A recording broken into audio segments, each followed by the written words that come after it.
Hello, I'm crime fiction writer Brenda Chapman. This is the fourth in a series introducing Crime Writers of Canada authors from the Ottawa and Eastern Ontario region. Today I'm really thrilled to have with me Madona Skaff, a fellow Ottawa author. Hi, Madona. Hi there, Brenda. Thanks for having me.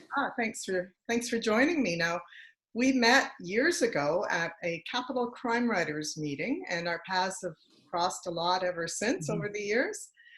So I'm really pleased to be able to help get the word out about your latest book, Death by Association, which is the second in your crime fiction series.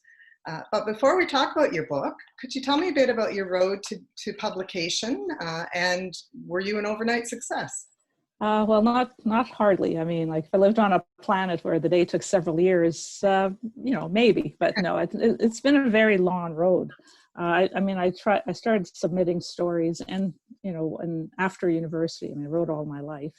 And then, also along the way, I started writing like science fiction and then interspersed with quite a bit of mystery. And so I started submitting short stories, and I was getting some nice comments or rejections, personalized rejections from editors, which is kind of gives you a bit of a boost to keep going. Yeah, to keep going, So I wrote several books along the way because I really wanted to be a novelist. And there was only like maybe two that were worth, in my opinion, that were ready to be sent out. And they, of course, were rejected. And so I started thinking maybe I should try to write something a bit different, because I wrote mostly science fiction or thriller type mysteries, high action and stuff. And so I came up with the idea of Journey of 1,000 Steps. And in this one, I have an amateur sleuth who's disabled with MS. And so I had researched at the time, this was around 2014, I guess. I'd researched at the time, there weren't too many disabled protagonists, a lot with like mental issues, PTSD, but not too many that were like physically disabled. So naively, I thought, okay, this is going to be an easy sell. And I remember finishing the book on a Friday.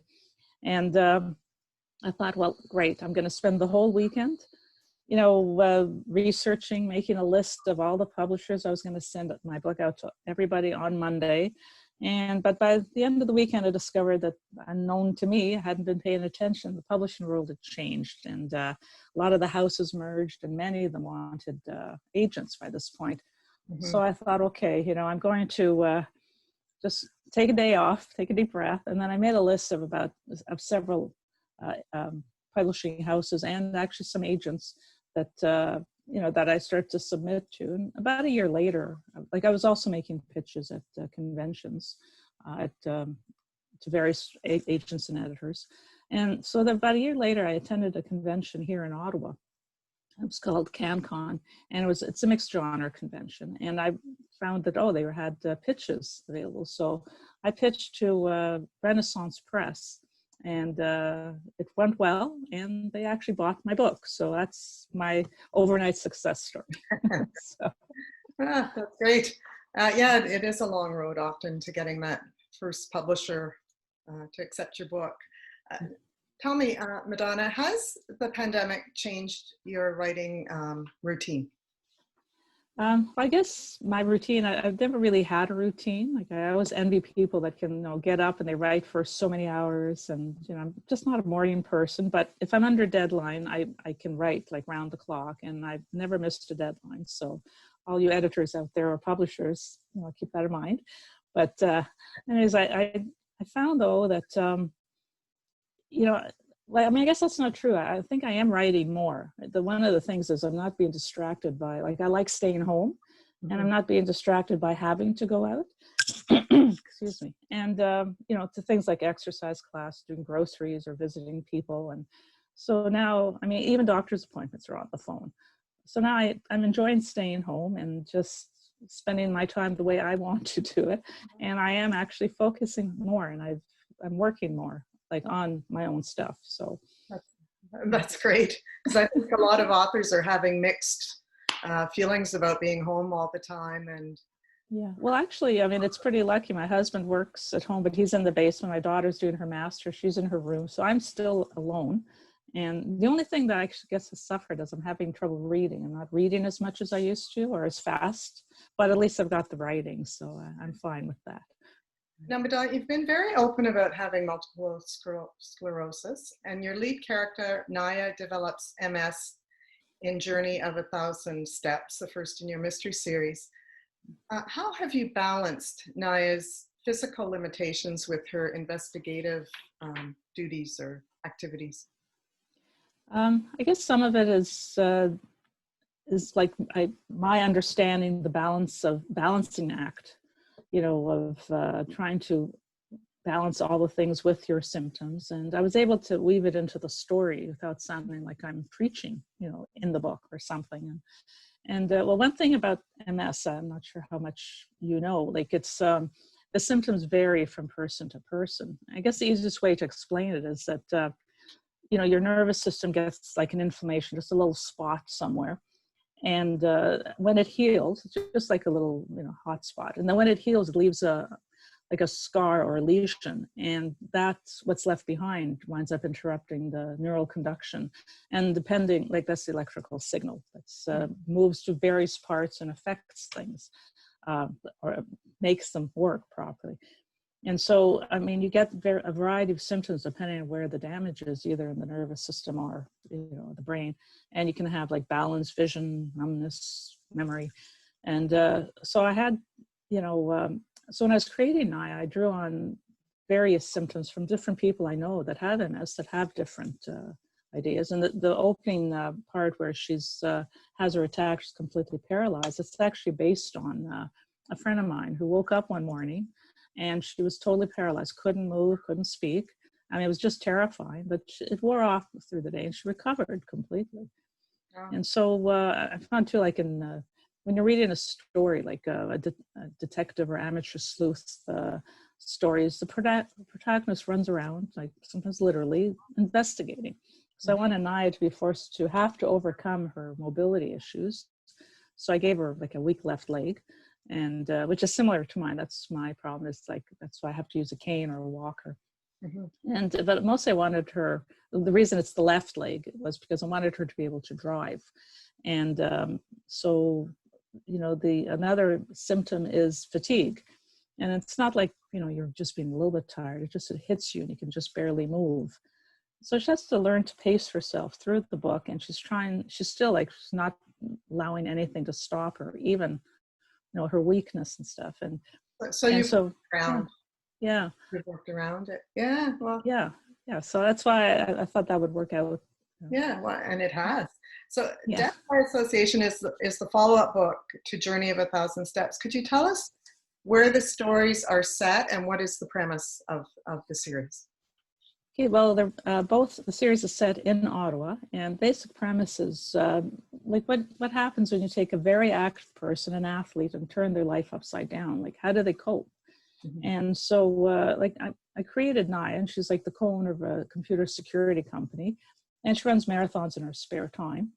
So she's, you know, she's used to being active, but then when she's hit with the attack at the end of the Ottawa Marathon in May here in Ottawa, she's recovering at the rehab center, and she has to, you know, when she comes home, she finds she doesn't want to really go out or go anywhere, and she doesn't want anybody to see her. But by the end of the book, so the premise, the main driving force is she's forced out when her friend disappears, so she needs to go out and find her.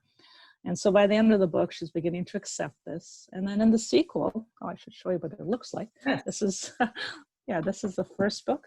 Okay. You can see, okay. And I should mention that I was very lucky to have the model is actually the wonderful actress and actor and director, and she's the stunts is Dana Fratkin.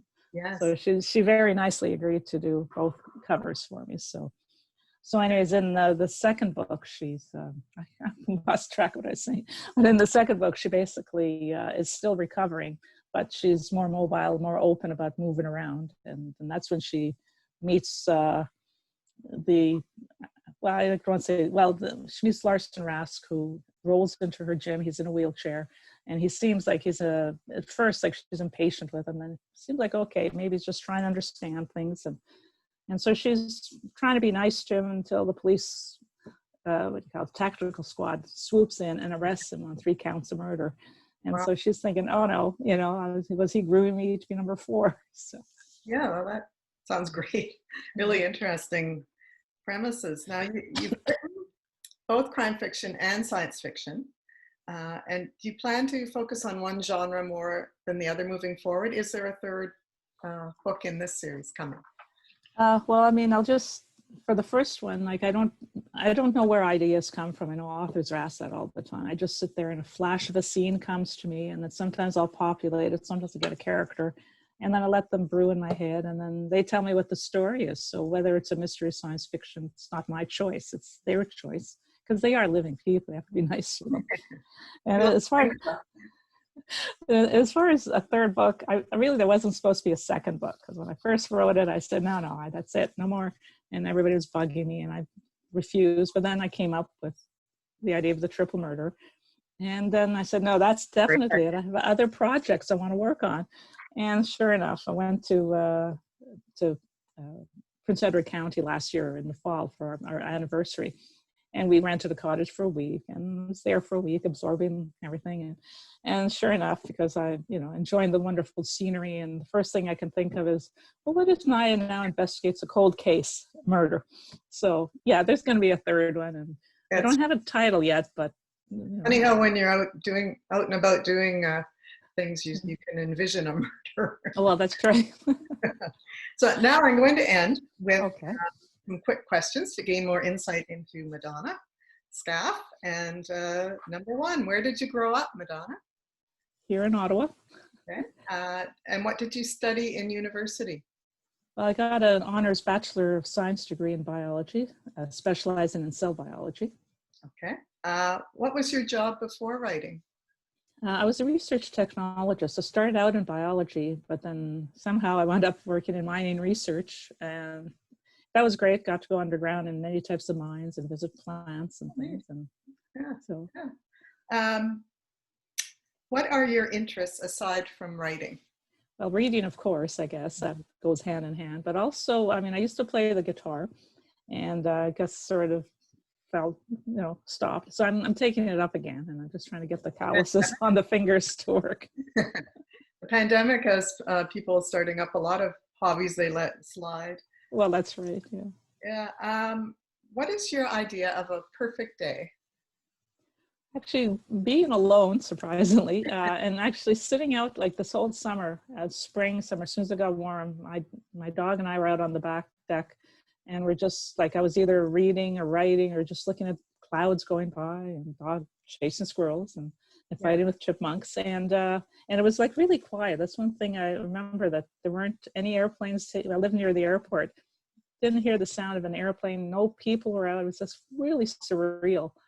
And that, but that was just the calmness. It was like really nice for it to be calm. Yeah. But I mean, that's something I like all the time, is something calm. So. What book is on your bedside table? It's called A Diary in the Age of Water. It's by Nina Montaneo. I hope that's how you pronounce her name. And it's an SF novel. So I'm almost finished it. So.